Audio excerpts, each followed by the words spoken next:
네, 안녕하세요. 오늘 6월 7일 다시 읽는 로마서 강의 12번째 시간입니다. 오늘은 로마서 8장 18절부터 30절까지의 말씀, 로마서 8장 18절부터 30절까지의 말씀 읽고 말씀 전하도록 하겠습니다.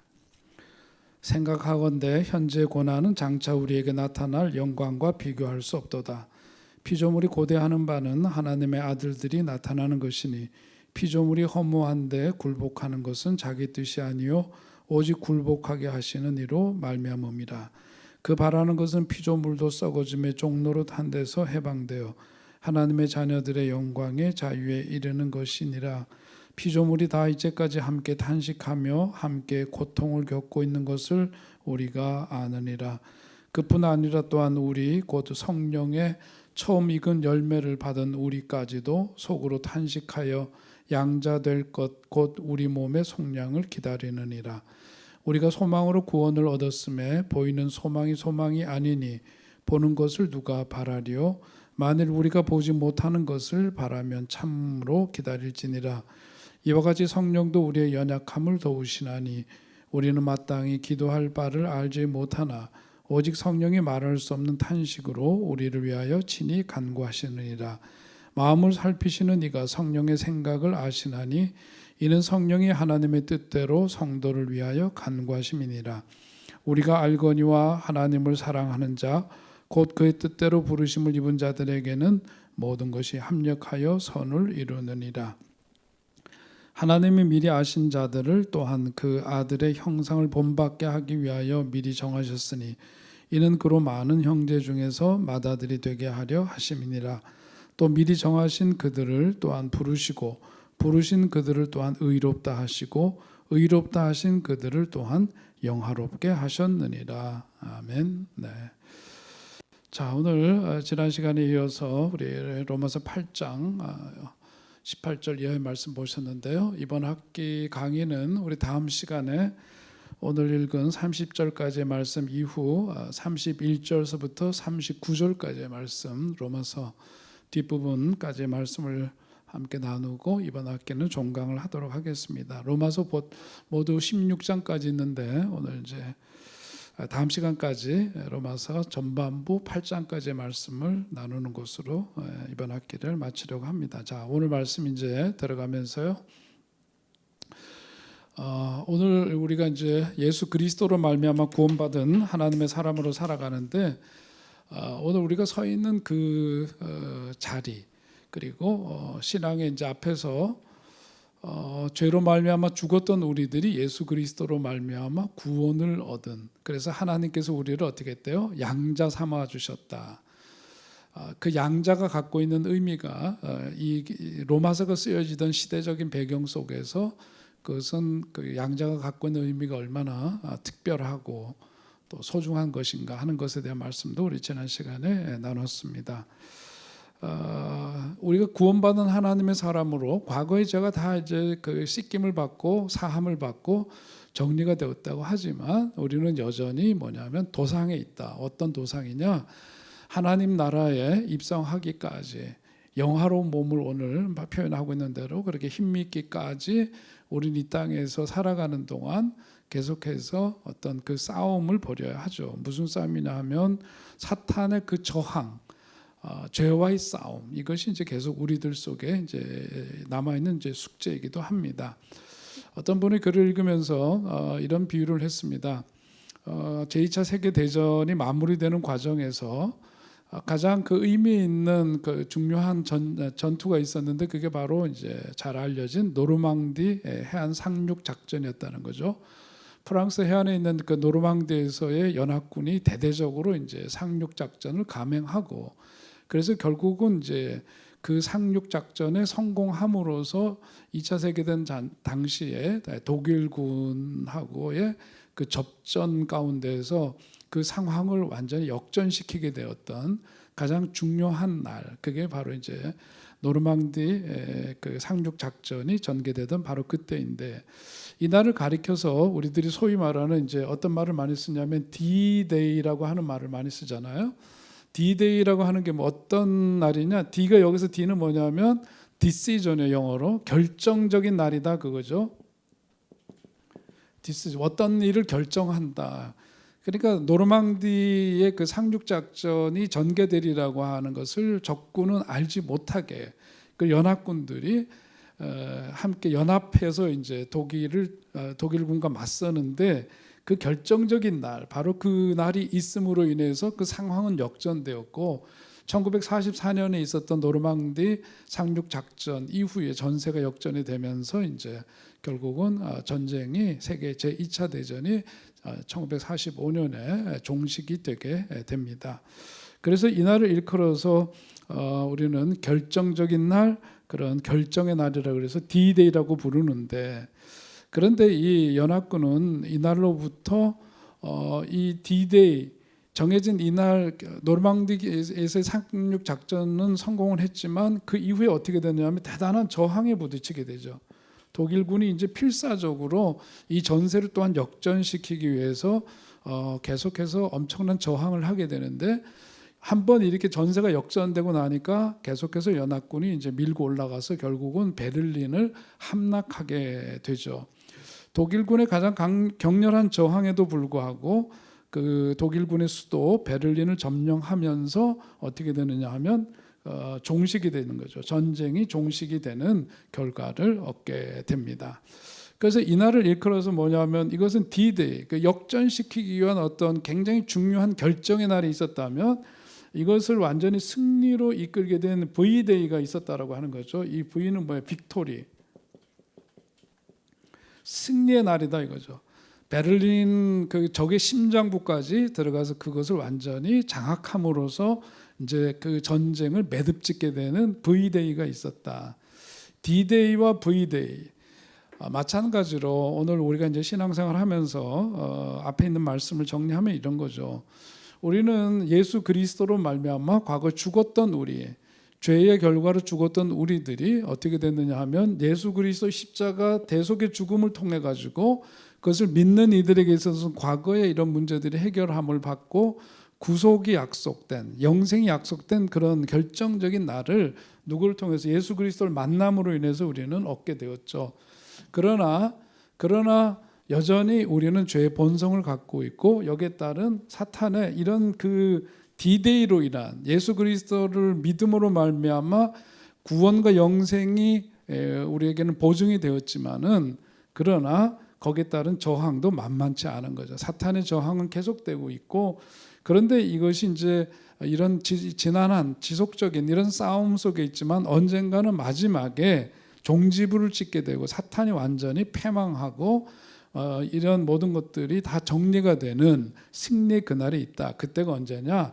예수 그리스도의 재림의 때이다. 그거죠.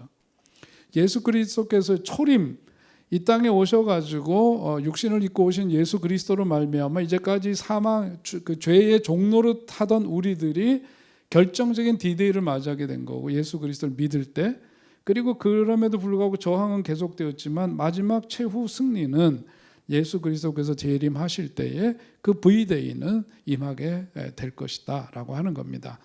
그런 가운데 오늘 우리는 어디에 서 있죠? 바로 이런 초림과 재림 사이에 이 중간 과정 속에서 우리는 오늘을 살고 있는 겁니다. 예수 그리스도를 통해서 구원과 죄사함을 경험하고 우리가 어떤 기쁨과 평화를 경험하게 되고 또 하나님의 놀라운 은혜 속에 살고 있지만 아직도 여전히 우리는 이 부단한 죄와의 싸움, 사탄 마귀의 역사와 저항하는 그런 이제 싸움을 게 없는 거죠. 이 싸움의 여정 속에서 우리는 때로 그 싸움에 질 때도 있고 이길 때도 있고 넘어질 때도 있고 또 다시금 일어설 때도 있고, 이런 심각한 고난을 계속해서 경험하면서 이 도상에서 우리가 있는 겁니다. 이 고난은 그야말로 우리로 하여금 말할 수 없는 우리 내부에서의 어떤 깊은 신음, 어떤 탄식, 이것을 가능케 할 수가 있는데, 오늘 이제 우리가 읽은 로마서 8장 18절 이하에서 보자면 바로 그런 점에서 우리에게 어떤 그 탄식과 신음, 이 여정 속에서 D-Day에서부터 V-Day로 가는 이 여정 속에서 우리는 세 가지 어떤 탄식과 신음, 어떤 고통스러운 그런 상황들을 우리가 직면할 수가 있는 거죠.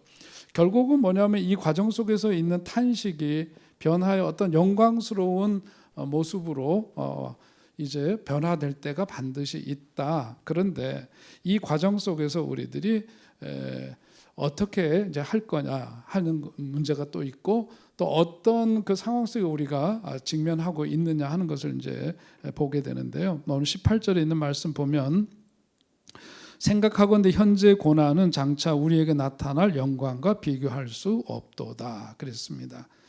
여기서 중요한 단어가 있습니다. 여기서 중요한 단어는 뭐냐면, 하나는 고난이라고 하는 거고요. D-Day 이거 계속해서 우리 상기합시다. 여기서 고난이라고 하는 거와 동시에 또 뭐가 있냐면, 여기서 영광이라고 표현하고 있죠. 고난과 영광. 생각하건대 현재 고난은 장차 우리에게 나타날 뭐가 있대요? 영광이 있다. 현재적 고난, 그러나 장차에는 영광으로. 여기에서 보면 우리의 삶 속에서 이렇게 고난에서 영광으로 가는 과정 속에서 세 가지 탄식이 있다는 거죠. 오늘 우리가 본문에서 확인할 수 있습니다. 첫째는 뭐냐면 자연의 탄식이 있다는 거예요. 자연의 탄식이 있고, 그 다음에 우리 인간의 탄식이 있고, 한편으로는 성령의 탄식이 있다. 근데 이것을 이제 우리가 창세기에서 죄로 말미암아 우리 인간이 겪고 살아가야 될 상황에 대해서 마틴 부부가 얘기했던가요? 우리 세 가지 어떤 소외가 우리들 속에 발생한다고 이야기를 하죠. 하나는 뭐냐면, 하나님과의 관계 속에서 우리 인간이 하나님과의 관계 속에서 소외, 하나님과 죄로 말미암아 하나님과의 관계가 단절됨으로써 소외가 발생하게 되고, 또 이 죄는 인간과의 관계 속에서의 소외를 발생시키고, 더 나아가서 거기 창세기에 보면은 죄 가운데 있게 된, 그래서 이제 낙원을 잃어버린 채 살아가는 그 인간의 모습을 성경은 그것을 보여주면서, 그러면서 뭐라 그러죠? 이 땅은 더 이상 뭐냐면 엉겅퀴를 내고 인간들은 수고하고 땀 흘리고 그러지 않으면은 살 수 없는 존재가 되고, 여인은 아기를 낳는 그런 산고를 겪어야만 되고, 이런 이제 얘기들이 쭉 나와요. 그래서 어떤 인간의 죄로 말미암은 인간은 하나님과의 관계 속에서의 소외, 인간과 인간관계 속에서의 소외, 그리고 자연을 향해서 하나님께서는 그 문화 명령을 통해서 다스리고 생육하고 번성하고 이런 명령을 하셨지만, 이제는 그 자연은 엉겅퀴를 내고 땅은 거칠어 또 땀 흘려 수고하지 않으면 안 되는 그런 이제 자연과의 소외, 이런 속에서 살아가고 있는 거죠. 로마서 오늘 8장 우리가 읽은 18절에서부터 30절에 있는 말씀을 보면, 이런 도상에서 이제 세 가지 탄식에 대한 얘기를 해요. 첫째가 바로 이제 자연의 탄식입니다. 피조물의 탄식이라고도 할 수 있는 표현인데요. 22절 말씀을 보면, 피조물이 다 이제까지 함께 탄식하며 함께 고통을 겪고 있는 것을 우리가 아느니라 그랬습니다. 자, 우리 이제 여기 말씀에 있는 것처럼 성경은 피조물이 혹은 자연이 탄식하고 있다. 우린 피상적으로 우리를 둘러싸고 있는 이런 자연에 대해서 우리 보면서 참 자연의 그 아름다움을 말하고 그러죠. 그 자연이 갖고 있는 어떤 신기하고도 신비로운 모습을 이야기합니다. 그런데 뭐냐면 성경에서 여기서 얘기하는 것은 뭐냐면, 우리가 보는, 그리고 우리가 인간의 관계 속에서 이 자연이라고 하는 것은 가만 보면 굉장히 그런 점에서 피상적인 관찰에 불과하다. 우리가 보는 것은 눈에 그냥 보기에 심미적으로 아름답고 신기하게 여겨지는 자연이지만, 그것은 피상적인 관찰의 결과일 뿐이고, 자연의 그 내면, 피조물의 어떤 내면을 깊이 성찰해 보면은 자연은 탄식과 어떤 신음으로 가득 차 있다라고 하는 거죠. 왜 그러냐 하면 바로 그것이 인간의 타락과 범죄 때문에 그렇다는 거예요.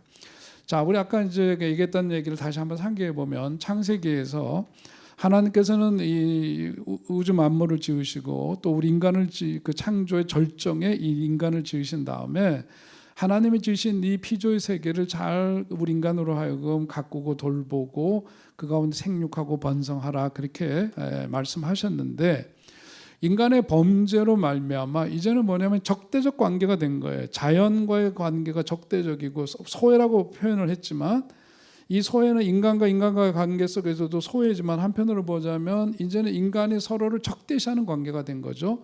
하나님과의 관계에서도 죄를 싫어하시는 하나님은 이 범죄로 말미암아 인간과 단절된 속에 살았는데 이건 예수 그리스도가 다시 있게 하셨죠. 그러니까 하나님을 알지 못하고 하나님을 인정하지 못하는 인간은 하나님에 대해서 일종의 적대적인, 거기에 대해서 저항하는, 어게인스트 하는 그런 모습으로 이제 살아가는데, 오늘 이 인간의 타락과 죄로 말미암아 이 자연과의 관계 속에서 가만 보니까 눈에 보이는 아름다움, 우리 인간은 그렇게 뭐 얘기하고 노래하고 자연에 대해서 말하지만 실제로 그 내면을 들여다보면 인간과의 관계 속에서 이 뭐냐면 죄를 범한 인간에 의해서 이 자연은 뭐냐면 깊이 탄식하고 신음하고 있다라고 하는 거예요. 참 이게 대단한 지적이죠. 이 말씀을 전할 때가 지금으로부터 2000년 전인데, 오늘날 우리 현대사회에 와서 지금 기후위기를 얘기하고 있지 않습니까? 우리가 살고 있는 이 지구가 금년에 지금 현재 상황만 보더라도 지금 6월에 막 접어들었는데 전 세계적으로 이제까지 이 계절에 이렇게 높은 기온을 나타낸 적이 없다라고 하는 거죠. 급속히 지구가 뜨거워지고 있고, 그것은 여러 가지 귀한 어떤 자연 현상을 빚어내고 있는데 그것이 대단히 위협적인 것으로 우리에게 이제 다가옵니다. 사람들은 그저 자기 생업의 터전에서 자기 일에만 몰두하고 있지만 거시적으로 보자면 하나님이 지으신 피조 세계 가운데 그 우리 인간이 살고 있는 이 지구라고 하는 곳이 이 지구별 자체가 뭐냐면 지금 엄청난 기후 위기를 겪고 있고, 이것이 이제까지 인간이 과학적으로 분석하고 이랬을 때에도 굉장한 위기감을 우리가 느껴야 되는데, 그거보다도 더 빠른 속도로 이 기후 위기는 우리들의 현실적인 문제로 다가오고 있다라고 하는 것이 오늘날 기후학자들뿐만 아니라 소위 말해서 이 환경 문제 전문가들이 얘기하고 있는 아주 보편적인 상식이죠. 그러니까 이게 뭐냐면 자연의 그 탄식, 피조 세계의 그 탄식을 이렇게 가져왔다라고 하는 거예요. 그 뭐가? 인간의 죄가. 그 사실이 그렇죠. 계속해서 우리 인류 역사라고 하는 게 뭐예요? 원시 공산제에서부터 어떻게 되죠? 노예제에서 농노제, 농노제에서 자본주의로, 자본주의에서 사회주의로 이행, 뭐 이런 걸 얘기했지만 이거는 이미 역사적으로 검증이 된 거고, 이런 역사 발전 속에서 가만 보니까 계속해서 치열하게 어떤 생산력 증대를 위해서 계속되어 왔던 인류의 역사는 결국은 인간의 그 탐욕으로 말미암아 자신들이 살아가고 하나님이 지으신 이 세계를 잘 가꾸고 돌보라고 하는 하나님의 명령과는 달리 대단히 파괴적으로 자기 자신들의 인간의 욕망을 충족시키는 방향으로만 옴으로써 결국 오늘날과 같은 이런 위기를 초래하게 되었다. 그게 뭐냐? 근본 원인은 인간의 죄 때문이다라고 하는 거죠. 그래서 20절 이하에 있는 말씀을 보면 거기에 등장하는 이제 나오는 언어들을 보니까 뭐냐면 허무 이런 거죠. 그죠? 20절에 피조물들이 허무한데 굴복하는 것은 자기 뜻이 아니 오직 굴복하게 하시는 이로 말미암습니다. 그 바라는 것은 피조물도 그 다음에 나오는 단어가 뭐죠? 썩어짐이라고 돼요. 썩어짐. 그 다음에 종노릇 그리고 고통 이런 단어들이 이제 뒤에 쭉 이어지게 되죠. 피조물과의 관계 속에서 자연의 그 탄식이 있다라고 하는 겁니다. 사실 오늘 우리가 살고 있는 세상 가만 들여다 보면 이게 이제 소위 말하는 이제 적자 생존에 의해서 우찌무라 간조도 그런 이제 우리가 하나님이 지으신 피조 세계를 들여다 보면서 그것에 대해서 이렇게 지적한 내용의 글도 있는데요. 굳이 그것을 우리가 동원하지 않더라도 우리가 살고 있는 이 세상은 인간의 범죄로 말미암아 자연과 적대적 관계, 자연이 오히려 이제 우리 인간을 엄청나게 위협하는 그런 것으로 이제 나타나게 되죠. 우리가 그것을 가장 극명하게 최근에 경험한 게 바로 이제 코로나 팬데믹 아니겠습니까? 자연 깊숙이 우리 인간이 살아가고 있는 삶의 영역을 계속해서 확장하고 확대가다 보니까 저 깊은 인간의 세계와는 단절되고 깊이 들어가 있는 이 세계까지 들어가다 보니까 우리가 인간이 그동안 한 번도 마주치지 못했고 경험해보지 못했던 바이러스가 창궐하게 되고 그로 인해서 온 세계가 그야말로 완전히 얼어붙은 듯이 정지되었던 그 경험을 우리가 이미 한 바가 있습니다. 이런 게 바로 뭐냐면 자연의 탄식이죠. 고난이 낳는 그런 탄식들, 우리의 삶 속에서 고난이 삶 속에서 구체적으로 낳는 세 가지 탄식 가운데 하나는 바로 이런 피조 세계의 탄식, 자연의 탄식을 우리들이 보게 되는 겁니다. 성경이 그런 점에서 얼마나 정확하게 우리가 살고 있는 세상에 대해서 말씀해주고 있는지 참 경이롭죠. 19절에 있는 말씀을 보면 피조물의 그 고대하는 바는 하나님의 아들들이 나타나는 것이니, 이게 뭘 기다린다는 거예요. 피조의 세계, 다시 말해서 자연은 주님이 재림하실 때의 회복된 모습으로 하나님의 자녀들이 나타나는 것을 어떻게 기다리고 있다, 그거예요. 자, 그 이유가 뭐냐 하면 그날의 피조물도 가장 영광스럽게 회복될 것이기 때문에, 그러니까 그때를 우리 기다리는 거죠. 그리고 자연은 그 회복된 영광을 가지고 하나님이 처음 세상을 지으시면서 말씀하신 대로 우리 인간을 섬기게 될 거고, 적대적 관계가 아니고 인간과 자연이 서로 소외된 관계가 아니라 이렇게 하나님께서 지으신 피조의 세계 속에서 우리가 함께 더불어 살고, 이 자연은 인간을 섬기고, 그러면서 하나님이 지으신 원래 창조의 그 세계의 모습을 회복하게 될 때가 올 것이다, 그런 겁니다. 그런데 지금 이제 현실은 그렇지 않죠. 타락한 그 자연은 불완전하게 부분적으로 우리 인간에게 눈에 보이는 어떤 아름다움을 선물로 주고 있지만은 그 축복, 그런 혜택, 이것을 우리에게 지금 단지 부분적으로 나눠줄 뿐이지만은 마지막 그 영광의 때, 이 고난을 동안 그 영광의 때, 마지막 때에 있어서는 그 자연은 많은 열매를, 축복을, 또 더 나아가서 어떤 아름다움의 그 회복을 통해서 우리의 인간과 더불어 우리 인간이 살아가는 세상 속에서 처음에 그 에덴에서의 그런 삶처럼 그런 것으로 회복시켜 줄 때가 있게 될 것이다. 그리고 그때까지, 그날이 오기까지 자연은 계속해서 뭐 한대요? 탄식하게 될 거다라고 하는 바로 그 말씀입니다. 주님이 다시 오실 때 피조물이 완성될 그날을 그러므로 우리는 기다리고, 그때까지 피조 세계는, 피조물의 탄식은 여전할 것이다 라고 하는 것이 성경의 말씀입니다. 자, 그 다음에 이제 우리가 주목하게 되는 것은 뭐냐면 성도의 탄식이죠. 23절에 있는 말씀 보면, 그뿐 아니라 또한 우리 곧 성령의 처음 익은 열매를 받은 우리까지도 속으로 탄식하여 양자될 것, 곧 우리 몸의 속량을 기다리느니라. 말이 좀 어렵습니다. 그래서 우리가 이 성경 보실 때요, 개역 개정이 개역 성경보다는 조금 더 낫긴 하지만, 그래서 성경의 그 번역본들이 여러 개가 있는데 요즘 이제 새 번역을 많이 읽으시죠. 새 번역, 표준 새 번역, 공동 번역, 또 현대인의 성경, 이런 이제 좀 잘 풀어서 이렇게 번역한 성경들이 있어요. 그 말씀을 좀 보시면 여러분 훨씬 더 좀 쉽게 이해가 될 겁니다.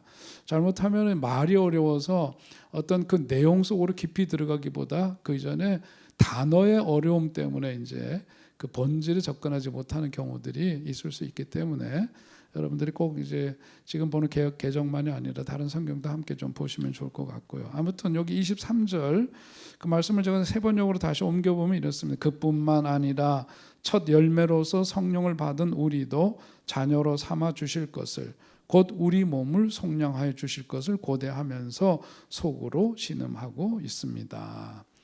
우리 인간의 어떤 그 탄식에 대한 이야기를 하는데요. 여기서 우리라고 하는 것은 이제 성도를 말하죠. 이 말씀을 대하고 있는 우리를 말합니다. 근데 여기서 뭐라 그러냐? 성령의 처음 익은 열매를 받은 우리. 성령의 처음 익은 열매를 받은 게 누구냐? 우리래요. 성도들, 그런데 그런 우리들, 우리 성도들까지도 뭐 하고 있냐? 탄식하고 있다. 그러니까 성경은 성도들을 가리켜서 성령의 처음 익은 열매를 받은 자라고 말하는데 무슨 뜻일까요? 여기서 말하는 열매라고 하는 것은, 자, 열매라고 표현되어 있지만 사실은 여기에 복수형이에요. 원문을 보면 열매들입니다. 열매들. 예수 그리스도를 믿음으로, 이제 예수 그리스도를 구세주로 믿음으로, 주님으로 영접함으로 우리는 성령께서 주시는 많은 축복의 그 선물들을 받은 사람들이다, 그죠? 그 받은 선물들이 뭐냐? 어떤 거죠? 예수 그리스도를 믿음으로 말미암아 우리들에게 성령의 열매로 우리들에게 주신 것들이 있어요. 그 뭐죠? 예수 그리스도를 믿음으로 우리는 뭘 얻게 되었어요? 구원을 얻게 되었죠. 그죠? 우리는 참된 기쁨을 누리게 되었고 예수 그리스도로 말미암아 주시는 참된 평안, 평화 이것을 우리가 누리는 삶이 되었죠. 이런 것들이 예컨대 이런 것들이 어떤 성령의 어떤 그 무르익은 열매로 우리들에게 주신 일종의 선물들 그것을 우리가 이제 받은 거죠. 예수 그리스도를 믿음으로 말미암아 이것을 받았습니다. 예수 그리스도 앞에 나오게 되면 그래서 그분을 믿게 되면 누리기 시작하는 일종의 열매들입니다. 이것은 그냥 주어진 거죠. 우리들에게 주어진 거예요. 단지 예수가 그리스도심을 믿었다는 바로 그것 때문에 우리가 이런 것을 얻게 됩니다. 그런데 이것은 장차 먼 훗날 나중에 우리들이 얻게 될 열매, 우리들이 경험하게 될 어떤 축복에 비하면 이것은 그야말로 서곡에 불과하다. 오늘 예수 그리스도를 믿음으로 말미암아 구원받은 기쁨 속에 살고 예수님이 나와 동행하시는 동행함의 기쁨 속에 살고 또 주님이 주시는 신뢰, 주님에 대한 신뢰 속에 우리에게 주어지는 어떤 평안을 누리며 살고 이런 것들은 예수 그리스도를 믿음으로 말미암아 우리에게 주신 어떤 축복의 선물들이지만 이것은 장차 우리들이 받을 그 영광의 크기에 비하면 아무것도 아닌 아주 서곡에 불과한 것이다 라고 성경은 말합니다. 우리가 오늘 말씀 보면서 창세기에 있는 말씀을 한번 다시 생각해 보면 창세기에서 이삭이 결혼한 이야기가 나와요. 리브가를 만나죠. 레베카와 결혼을 하는 이야기를 보면 아브라함이 자신의 늙은 종을 이삭의 신부감을 찾기 위해서 어머니 고향 땅으로 보냅니다. 거기 그 늙은 종이 앞에서 나오는 창세기 15장인가에서 그 하나님이 주시는 아들을 얻기 전에 마음이 조급해서 자기의 종을 아들로 양자 삼으려고 했던 아브라함의 성급한 그런 생각, 결정이 있었잖아요. 근데 그것이 이제 이루어지지 않았습니다만은 그때 자기가 가장 신뢰했던 종이 누구는 엘리에셀이란 말이죠. 그러니까 이게 이제 창세기 여기가 24장인가 나오는 거기에서 이제 이삭 결혼시키는 이야기에 가만 보면 이제 그 늙은 종을 보내지 않습니까? 신부감 찾기 위해서. 그랬다가 이제 결국은 거기서 우물가에서 리브가를 만난 이야기가 쭉 전개가 되죠. 가만 보니까 하는 행동이나 여러 가지를 보니까 하나님께서 점지해 주는 바로 그 처자임을 이제 그가 알게 되고 그래서 리브가를 발견하고는 너무나 기뻐하면서 자기가 그 아브라함이 주었던 그 이제 선물을 예비한 선물을 그에게 이제 전해주는 대목이 나옵니다. 거기에 뭘 주느냐면 금목걸이를 주고 그 금반지를 주고 손목걸이를 주고 귀걸이, 팔걸이 뭐 이런 것들을 해서 이제 선물을 잔뜩 주죠. 그런데 이렇게 선물을 받고 그러면서 결국 이제 그 결혼을 시키기 위해서 데리고 떠날 때에 뭐라 그랬냐면은 그 오라버니가 누구죠? 라반이잖아요. 라반과 그의 어머니 일행들이 이제 아브라함의 그 늙은 종과 리브가 유모 이렇게 해서 식구들 딸로 보낼 때에 축복을 하면서 그 참 감동적인데 창세기 24장 60절인가에 보면 그렇게 말합니다. 너는 천만인의 어머니가 될지어다. 그러죠. 너는 천만인의 어머니가 될지어다. 내 씨로 그 원수의 성문을 얻게 할지어다. 이런 축복의 말을 합니다. 이미 앞에서 보면 창세기 12장에서 아브라함을 축복하시고 그 가문을 통해서 하나님이 어떤 역사를 일으키실지를 이미 말씀하셨는데 오늘 리브가가 이제 그 이삭의 아내로 택함을 받아서 이제 길을 떠날 때 받았던 그 축복인데요. 나중에 보면 실제로 그를 통해서 이제 믿음의 그 가문이 세워지고 하나님의 약속이 성취되어지는 일련의 그런 과정을 보면 그때 당시에 뭐 금반지를 주고 그 예물들을 거기에 이렇게 전해주는 그런 모습들 그런 내용들을 가만 보면 이런 귀걸이 팔걸이 뭐 이런 걸 줬던 이런 것들은 사실은 뭐냐면 그 뒤에 그가 누리게 될 어떤 축복의 크기에 비하면 그야말로 아주 작은 것에 불과하다는 것을 보게 됩니다. 그게 이제 뭐 약속의 땅으로 들어갈 때도 마찬가지 아니겠어요? 거기에 이제 보면 정탐꾼들을 보내잖아요. 그래서 약속의 땅에 들어가 정탐을 하고 12명의 각 지파를 대표하는 젊은이들이 다녀온 이후에 거기에 보면 거기서 포도나무 열매라든지 귤이나 무화과나무 열매들을 그렇게 이제 가지고 와서 막 이렇게 얘기해 주는데, 그런 것들이 뭐냐면 그 가나안 복지, 가나안 땅에서 앞으로 누리게 될 축복의 크기에 비하면 그들이 거기에서 미리 맛보았던 이런 것들은 아주 작은 것에 불과하죠. 어떤 분은 그것을 일컬어서 요리로 치자면 전체 요리, 에피타이저에 불과했다, 그렇게 표현을 하기도 했습니다만은, 아무튼 장차 누리게 될 영광의 크기에 비하면 오늘 여기에서 이제 누리게 되는 것은 지극히 작은 것에 불과하다. 구원과 기쁨과 평안, 이런 것들은 그렇다.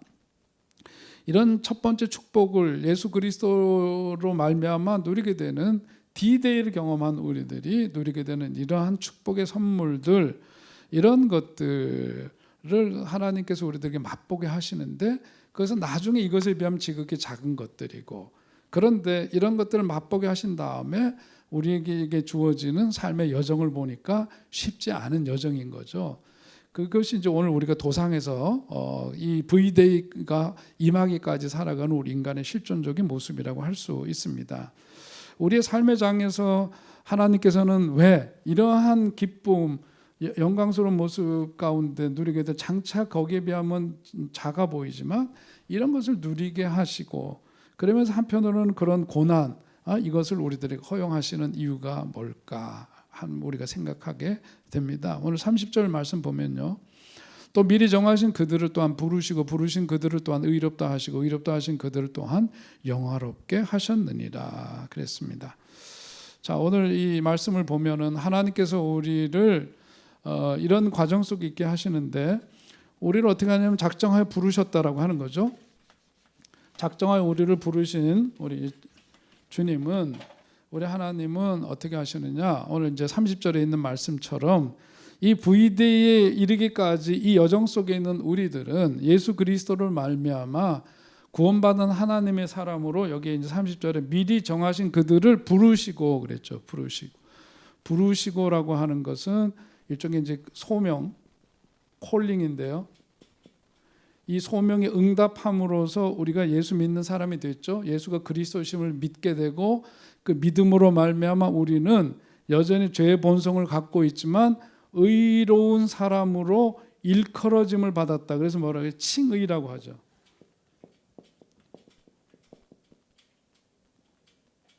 justification입니다. 칭의, 의롭다라고 일컬음을 받는 사람이 되었어요. 그죠? 여기 이제 말씀이 바로 그거예요. 또 미리 정하신 그들을 부르시고 부르신 그들을 의롭다고 하시고, 콜링, 부르시고 우리를 의롭다 하시고 의롭다고 하신 우리들은 그 은혜를 힘입어서 살아가면서 어떻게 되느냐, 의롭다 하시고 의롭다 하신 그들을 또한 영화롭게 하셨느니라 그랬는데, 이 과정에서 뭐가 있느냐, 마지막엔 영화인데, 여기 과정이 뭐예요? 성화의 삶을 살아가도록 하죠. 이것을 일컬어서 sanctification이라고 해요. 성화의 과정 속에 거룩한 삶을 추구하는 인생.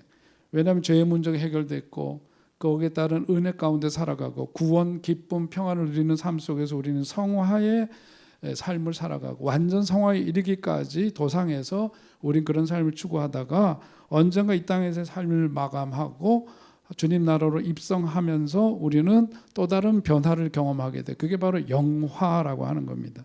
성화할 때 성은 거룩할 성자죠. 여기는 의롭다 하는 의고, 의롭다고 하면 일컬어진 존재, 거룩한 존재로의 변화대의 과정들, 그리고 영화할 때 영화는 glorification이라고 그러죠. glorification, 영화는 영화롭다 할 때예요. 영광스럽다 할 때 영자예요. 영화. 그래서 이제는 영광스러운 모습으로 나중에 변화되는 바로 그때가 임하게 된다, 그런 거죠. 이렇게 영화롭게 되기까지 그 과정에 무엇이 기다리고 있느냐 하면은 29절에 있는 말씀 보면, 하나님이 미리 아신 자들을 또한 그 아들의 형상을 본받게 하기 위하여 미리 정하시는 이는 그로 많은 형제 중에서 맏아들이 되게 하려 하심이니라. 29절에 있는 바로 이제 그 말씀대로 하나님께서는 미리 아신 사람들을 택하셔서 자기 아들의 형상과 같은 모습이 되도록 미리 정하셨다는 거예요. 그래서 이런 과정을 통해서 영화의 단계에 이르도록 그렇게 하셨다. 하나님이 그렇게 우리를 작정하고 부르시고 우리의 삶 가운데 간섭하시고 고난을 허용하시고 그렇게 섭리하시는 이유는 바로 이런 과정을 통해서 뭐냐면 이 거룩함을 힘입고 삶의 거룩함을 힘입고 인격의 어떤 성숙한 변화를 꾀하고, 이게 뭐예요? 한마디로 얘기하면 성화죠. 이것을 이런 것을 위해서다 이거죠. 이런 성도들의 결국은 종래는 이제 가장 영광스러운 그리스도를 닮은 그런 모습으로의 변화, 그런 변화에 이르기 위해서는 이 도상에서 뭐가 필요하냐? 고난이 필요하다. 이런 과정을 통해서 보세요.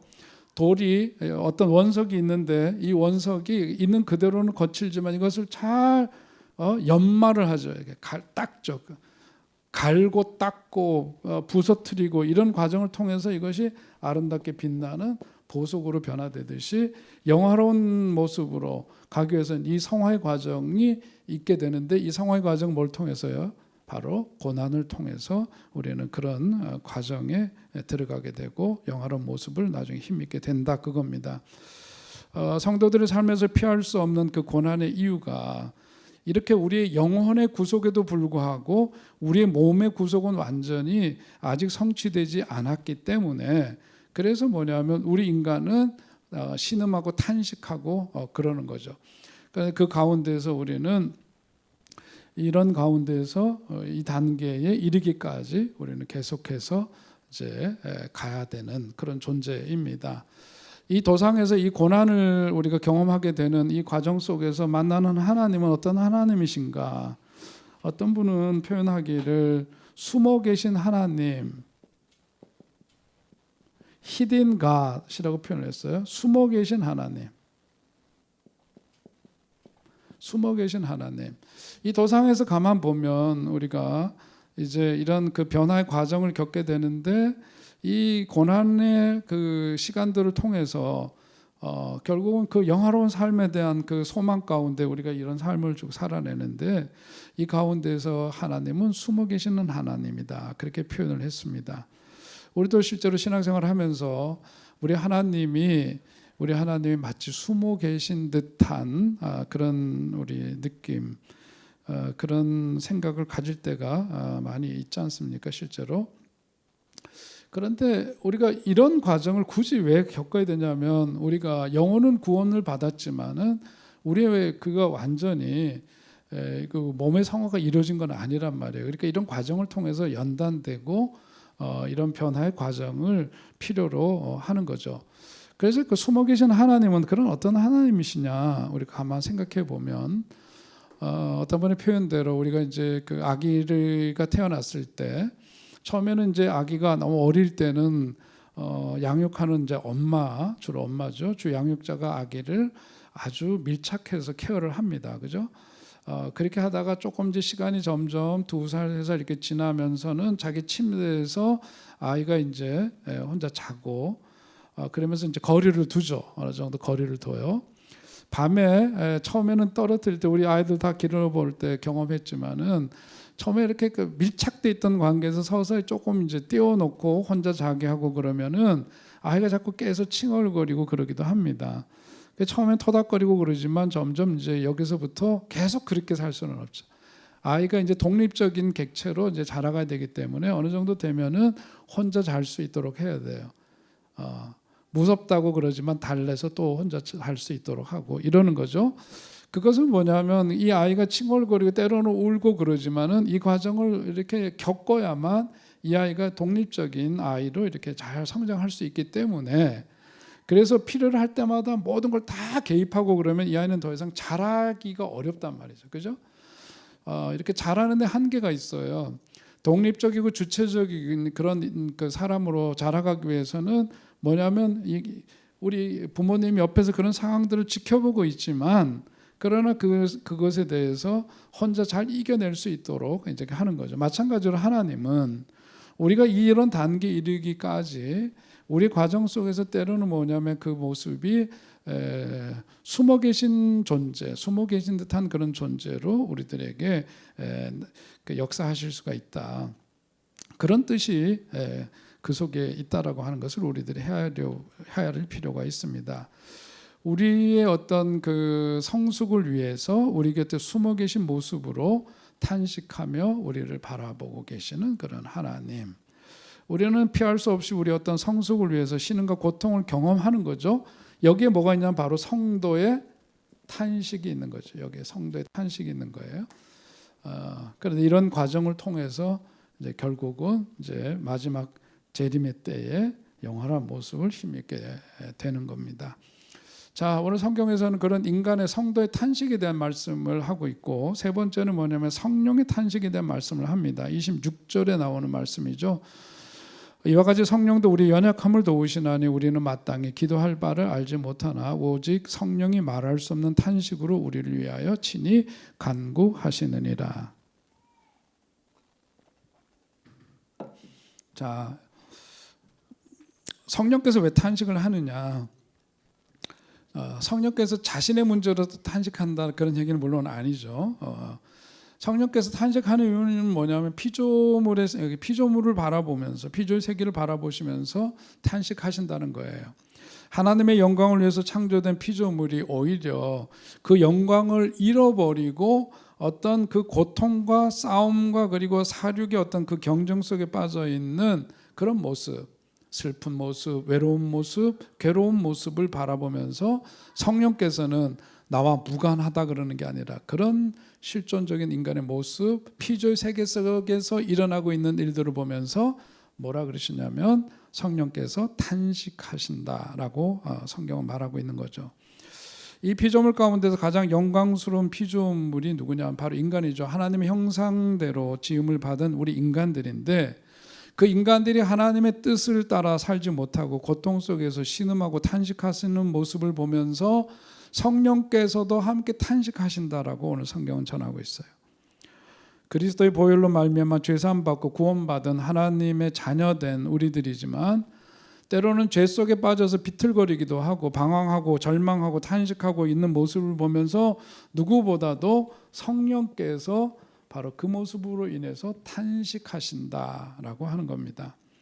그러나 이 성령님의 탄식은 절망적인 탄식만은 아니죠. 성령께서는 바로 이런 탄식을 통해서 어떻게 하느냐, 그 탄식한다, 그것을 보고 안타까워하시는 거죠. 그러면서 그냥 그것을 방관하시는 분이 아니라 탄식하시면서 어떠냐, 이와 같이 성령도 우리의 연약함을 뭐 한다 그랬어요? 도우시나니 그랬죠. 돕는다 그래요. 돕는다.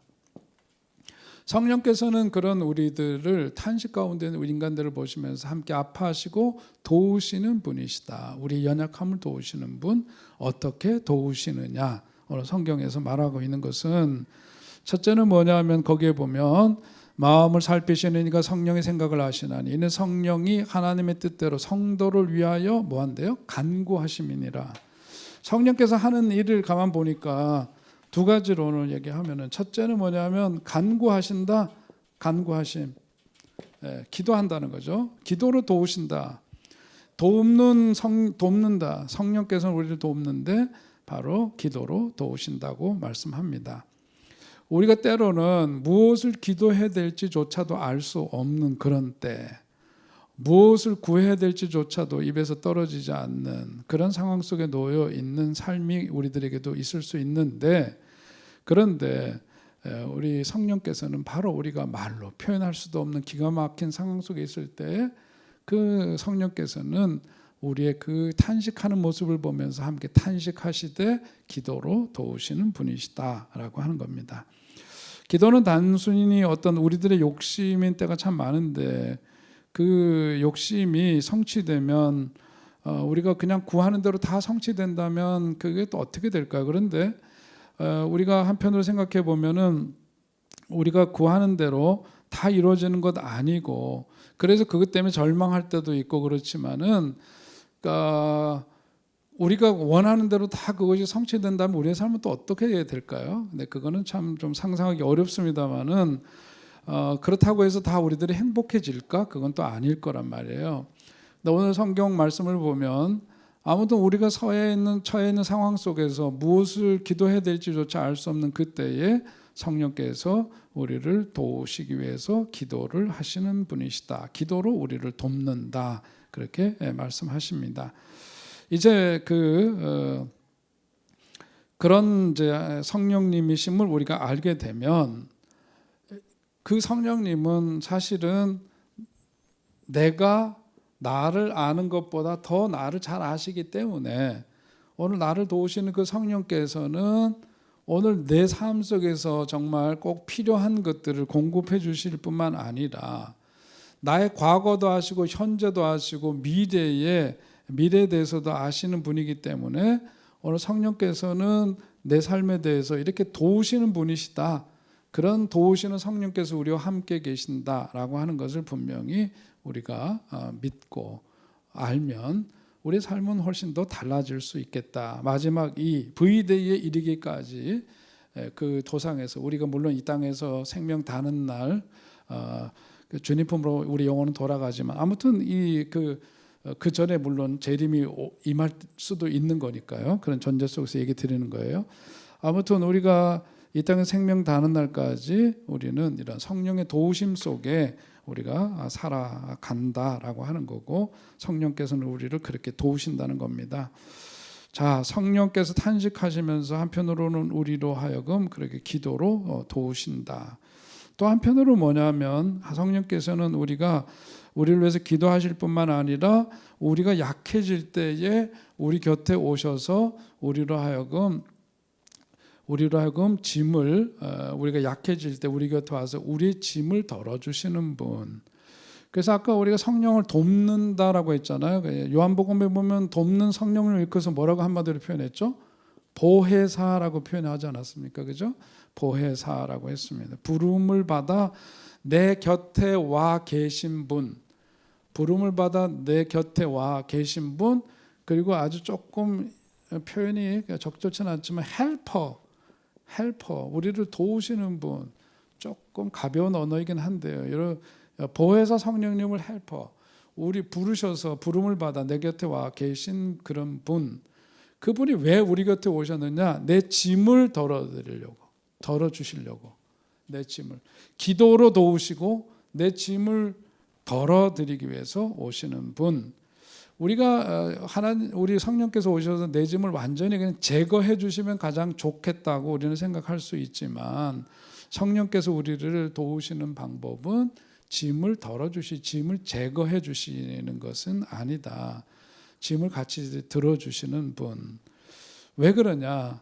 아까 얘기했죠. 하나님께서는 우리가 오늘 이 영광에 참여하기 위해서 이 고난을 통해서 우리들의 삶을 지금 어떻게 하냐면 빚어가시고 다듬어 가시잖아요. 이 고난을 통해서 그것을 이루어 가신단 말이죠. 그러니까 내 짐도 뭐냐면 하나님이 나에게 필요하다고 여기셔서 허락하신 것인데 이것을 성령의 도우심이 그냥 다 없애버리는 그런 거라면 적절치 않죠. 그게 아니라 이것을 감당할 수 있도록 도와주시고 그 짐을 덜어주시는 분, 그 역할을 누가 하시느냐? 성령께서 하신다. 탄식하시는 성령께서는 우리 인간의 실존적인 그런 모습을 보면 탄식하시는 성령께서는 우리를 위해서 대신 때로는 간구하시고 그 짐을 덜어주기 위해서 도와주시는 분, 보혜사. 바로 그것이 성령님의 역할이신 거죠. 이런 삶의 여정에서 말할 수 없는 고난과 역공 속에서 탄식하게 될 때 이 탄식에도 불구하고 오늘의 탄식이 내일의 영광을 어떻게 가져오게 할 수 있을까?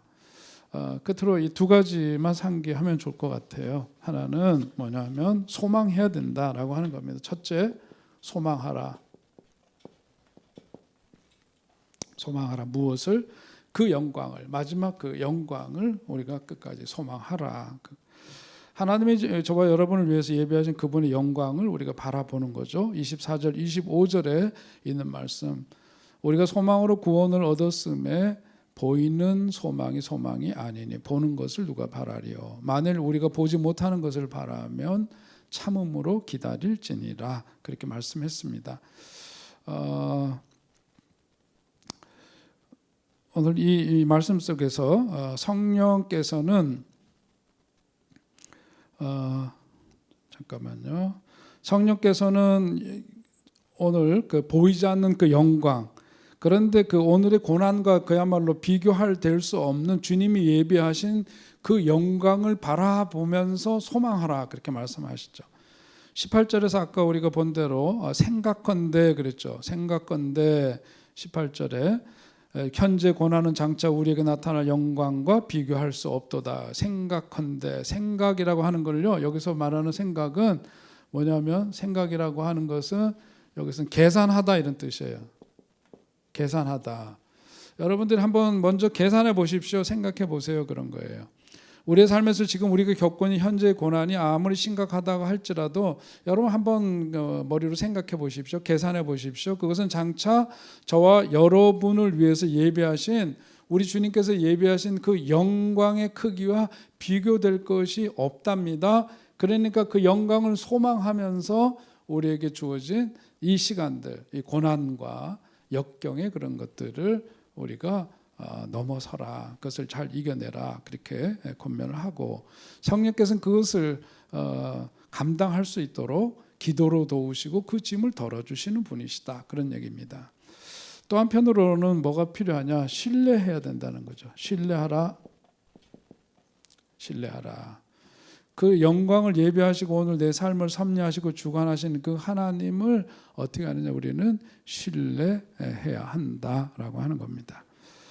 여러분, 그래서 우리가 믿음 얘기하는 게 바로 그거죠. 그 하나님은 내가 지금 눈에 보이는, 오늘 새벽에도 말씀 나눈 것처럼 눈에 보이는 현상이나 또 보여지고 만져지는 이것이 전부가 아니다. 오늘 지금 방금 읽은 말씀도 그거잖아요.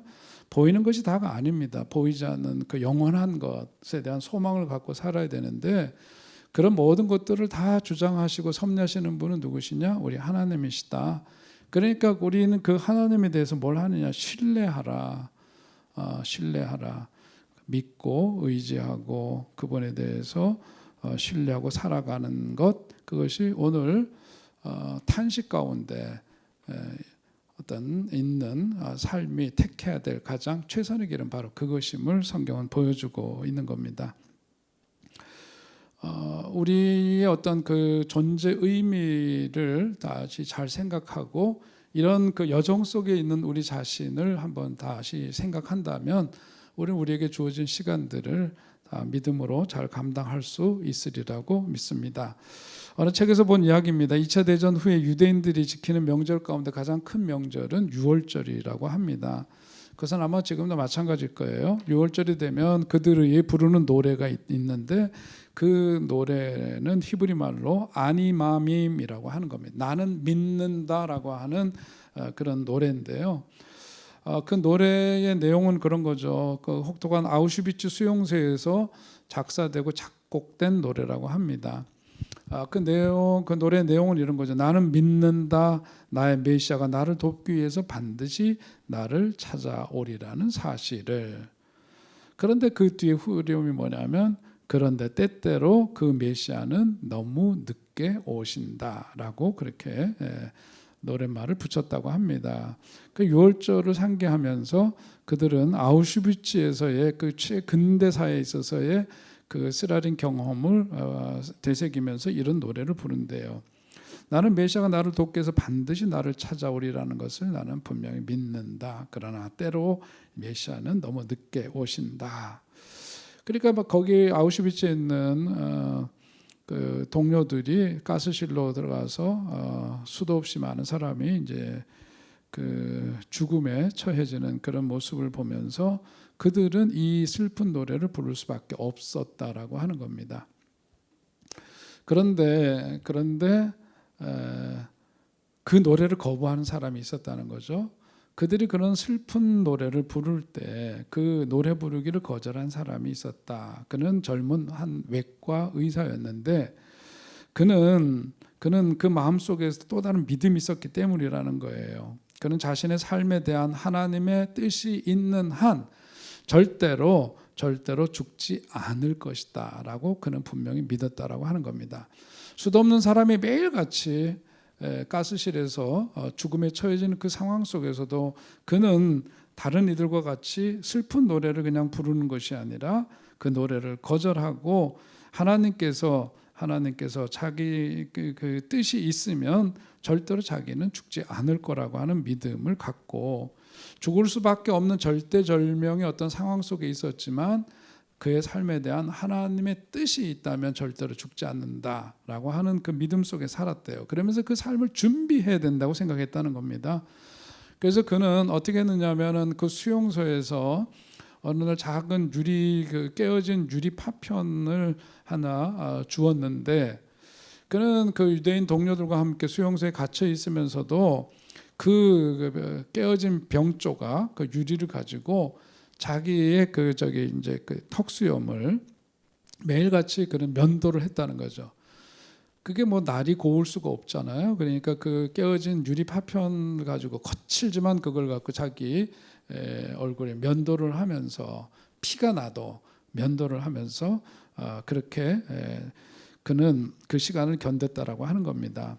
그러니까 놀랍게도 뭐냐면 그 이제 가스실로 끌려가는 사람, 매일매일 수많은 사람들이 이제 끌려가서 죽음에 처해지는데, 수용소에 그 갇혀 있는 방에 그날 이제 죽을 사람들을 이제 지명하면은 이제 데리고 나가는데, 다른 사람들은 다 이미 그 슬픈 기색을 띠고 지금 죽지는 않았지만 죽은 바와 다름없는 소망을 잃은 모습 속에 슬픈 기색을 띠고 있는 그들 가운데서 이 젊은이만큼은 면도를 하고 그야말로 깨끗한 모습으로 말이죠. 거기에서 내게 하나님의 뜻이 있다면 자기는 절대로 죽지 않을 거라고 하는 그 믿음 속에 거기에 있는 그 젊은이를 보는 순간, 거기에 들어와서 그날 죽을 사람들을 그 지명해서 불려가는 사람들이 그 청년만큼은 차마 가스실로 보낼 수가 없었다라고 하는 거죠. 그래서 아우슈비츠에서 아주 그 소수의 생존자만이 나중에 이제 2차 세계대전이 끝나고 전쟁이 종식되면서 그 수용소를 나올 수가 있었는데, 그 소수의 생존자 가운데 한 사람이 바로 그 외과 의사 젊은이였다라고 합니다. 그분이 이제 나중에 그 죽음의 수용소, 나이트 이런 이제 책을 통해서 그때 일을 전해주고 있죠. 그게 바로 빅터 프랭클이라고 하는 분이고요. 그분이 이제 정신과 의사로서 나중에 활약을 하는데, 그분이 그 치료 기법으로 그 최초로 사용한 것이 바로 뭐냐면 의미요법이라고 하는 겁니다. 우리 인생을 살아가면서 그 자기 삶에 대한 의미를 발견하게 되면 그는 다시금 살아갈 수 있는 힘과 용기를 갖게 되고 회복될 수 있다라고 하는 거죠. 그래서 의미요법을 시행했던 그런 이제 분으로 널리 알려져 있습니다. 그러면서 거기에 보면은 책에서 그는 아까 그 슬픈 곡조에 그 노래를 불렀던 그 노랫말을 그는 개조를 해서 이렇게 불렀다고 하죠. 나는 믿는다.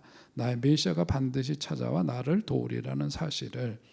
그런데 다른 이들은 뭐냐면, 그런데 때때로 그 메시아는 너무 늦게 오신다가 그 노래를 부르는 사람들의 노랫말이었다면, 이 사람은 앞에 있는 전제는 똑같지만 그 뒤에 나오는 구절은 이렇게 불렀대요. 그런데 사람들은 너무 서두른다. 사람들은 너무 서둘러 믿음을 포기한다. 그는 가사를 바꿔서 그렇게 노래를 불렀다고 합니다. 나는 믿는다. 나의 메시아가 반드시 찾아와 나를 도우리라는 사실을. 그런데 사람들은 너무 서두른다. 사람들은 너무 서둘러 믿음을 포기한다. 그는 믿었던 거죠. 하나님을 신뢰하는 사람들에게는 어떤 고난, 어떤 역경도 합력하여 하나님께서는 어떻게 해요? 합력하여 선을 이루신다. 우리 잘 아는 28절의 말씀, 너무 우리에게 힘이 되는 말씀이기도 하고요. 잘 아시는 말씀인데, 하나님은 그런 하나님이시다. 하나님의 그 위대하심을 내 생애 속에 우리가 성취하고 그 영광을 드러내기 위해서 하나님께서는 내 삶을 사용하신다. 그게 또한 바울의 믿음이었기도 하고, 우리도 신앙인으로 살아가면서 그런 믿음 속에 우리가 살아가야 될 줄로 믿습니다. 28절, 우리가 알거니와 하나님을 사랑하는 자 곧 그 뜻대로 부르심을 입은 자들에게는 모든 것이 합력하여 선을 이루느니라. 주님의 어떤 거룩한 영광 앞에 세우기 위해서 오늘 나를 연단시키시는 하나님의 어떤 주권 섭리를 우리가 믿는다면, 내 삶 속에서 일어나고 있는 삶의 어떤 어두움, 자연의 탄식, 또 내 안에서 일어나고 있는 어떤 깊은 신음, 탄식, 역경, 국경 이런 것에도 불구하고 우리는 분명히 이런 믿음으로 살아가야 될 줄로 믿습니다. 하나님, 저는 분명히 믿습니다. 우리 주님께서 반드시 다시 오실 거라고 하는 것을 나는 믿고 그때에 우리는 영화로운 모습으로 변화될 것을 분명히 믿습니다. 그때까지 잘 참고 견딜 수 있는 제가 되게 해 주세요. 그런 기도가 우리의 기도가 되어야 될 줄 압니다. 포기하지 않는 믿음으로 우리는 가야 되는 거죠. 하나님은 합력하여 선을 이루시는 하나님이십니다. 끝으로 4세기 교부 가운데 어거스틴을 보면 어거스틴이 이해할 수 없는 한 가지가 있었어요. 그는 우리에게 어떤 그 참여력으로 잘 알려진 그 책을 쓴 사람으로만 기억할 수 있는데, 그분이 쓴 책 가운데는 하나님의 도성이라고 하는 그런 책도 있습니다. 하나님의 도성이라고 하는 책에 나오는 걸 보면은 그는 좀 의아하고 이해하기가 어려운 점이 있었대요. 뭐냐면 주후 313년에 로마가 이제 그 콘스탄틴 대제에 의해서 기독교가 공인이 되죠. 313년에 공인이 됩니다. 그러다 나중에 이제 국교화되죠. 그리고 시간이 지난 다음에 이제 국교화되는데, 어거스틴이 보기에 이해할 수 없는 것은 뭐냐면 하나님의 섭리 속에 기독교가 공인이 되었는데 그 이후에 일어난 역사를 보니까 이 로마가 그야말로 가장 그 세계에서 강력한 제국이었던 그 로마가 동쪽의 게르만족들, 그러니까 소위 그때 당시에는 야만인이라고 생각했던 게르만족에 의해서 완전히 멸망을 당하죠. 그죠? 역사를 보면 그렇습니다. 그래서 동쪽의 게르만족에서 로마가 완전히 멸망을 하는데, 그 후에 전개되어지는 역사를 보니까 뭐냐면 그 로마를 멸망시켰던 게르만족이 다 뭐가 되느냐면 그리스도인화가 되는 거죠. 그리스도인으로 변화되고, 그리스도인으로 변화되면서 나중에 그 패망했던 로마가 어떻게 세워지죠? 신성 로마 제국으로 다시금 부활하듯이 세워집니다. 그러면서 기독교는 더욱더 힘있게 전파되어지고 유럽을 위시해서 전 세계로 이제 그 이후의 역사 속에서 보자면 복음이 예수님 말씀하신 대로 땅 끝까지 이르러 내 증인이 되리라 하는 그 말씀이 실제로 이렇게 역사를 따라서 이루어지는 것을 보게 되는 거죠. 자, 오늘 그 하나님의 크신 섭리 속에 우리가 살고 있습니다. 자연의 탄식, 성도의 탄식, 성령의 탄식. 그러나 그 가운데 여전히 우리 가운데 살아 역사하셔서 합력하여 선을 이루시는 하나님, 마지막 이 고난 가운데서도 그 영광을 바라보면서 우리가 기다리고 소망하면서 살아가도록 힘주시는 성령님과 함께 우리에게 주어진 날들을 믿음으로 채워가는 저와 여러분이 될 수 있기를 주의 이름으로 축원드립니다. 기도하겠습니다. 하나님 아버지, 은혜와 사랑을 감사합니다. 오늘 금요일 저녁 시간에 또 로마서의 말씀을 함께 읽고 그 의미를 또 함께 나누고 생각할 수 있도록 인도해 주시니 감사합니다. 하나님, 오늘 우리가 정말 죄로 말미암아 살아가는 그 세상에서 자연의 탄식 소리를 듣고 우리 인간의 내면 속에서의 탄식과 신음 소리를 들으며 또 우리의 그런 하나님 닮은 모습으로 지은 인간의 범죄함으로 말미암아 처해지는 그 현실을 봐며 또 안타까워 탄식하시는 성령의 탄식도 우리들이 또 의식하게 되고 보게 해주시니 감사합니다. 빌고 원하옵기는 이런 상황 속에 살아가는 우리들이지만 우리에게 주어진 삶의 현실이 어떠하더라도 장차 우리에게 주어질 그 영광과 비교할 수 없는 것임을 기억하게 하셔서 끝까지 성화의 삶을 살아가고 영화로운 몸을 힘있게까지 그 도상에서 끝까지 분투하며 주의 뜻을 이루어가는 우리들 되게 하여 주시옵소서. 성령의 도우심과 함께 하심 속에 끝까지 소망하기를 포기하지 않게 하시고 끝까지 믿음 지키면서 주님 나라에 입성하기까지 우리에게 주어진 날들을 오직 믿음으로 채워가는 우리들 되게 하여 주시옵소서. 이 저녁에 또 고난 몸이지만 말씀에 귀를 기울이는 사랑하는 모든 주의 자녀들 일일이 다 기억하시고 은혜와 복을 더해 주시고 하나님의 축복이 늘 저들 가운데 충만케 하여 주시옵소서. 이전에 그도 함께 해주신 주님께 감사드리며 예수님의 이름으로 기도하옵나이다. 아멘. 수고하셨습니다. 감사합니다.